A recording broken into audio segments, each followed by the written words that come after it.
গ্রামে চলে যেতে হয়েছে, দুর্ভাগ্যজনক, অত্যন্ত দুর্ভাগ্যজনক। আবাসন্ত দূরের কথা, আমাদের মোল্লা ভাইকে চলে যেতে হয়েছে মুড়ির টিন গুছিয়ে গ্রামের বাড়িতে তাদের সময়। সো কাঞ্চন ভাই এসেছে, আমরা সবাইকে আবার ফিরিয়ে আনবো।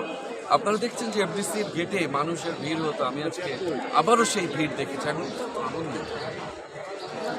আপনি এর আগে গত কয়েকদিন আগে বলেছিলেন, যেদিন গানটি রিলিজ করেন এখানে বেশ নাচানাচি হয়েছিল, সেদিন বলেছিলেন পরিমণি এবং ফেরদৌস প্রসঙ্গে যে এখন তো সবেমাত্র ট্রেলার, সিনেমা আরও বাকি, তো আমরা সিনেমা আরও কতদিন পরে দেখবো?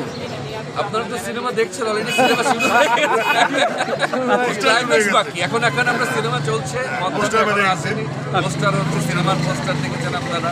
আমরা একটা চমৎকার সিনেমার পোস্টার করেছি বিগত দিনের সেই ইতিহাস নিয়ে, সেই রিক্সা পেন নিয়ে আমাদের একটা সিনেমা পোস্টার আমরা রিলিজ করেছি। সো কাজ চলছে, হচ্ছে এবং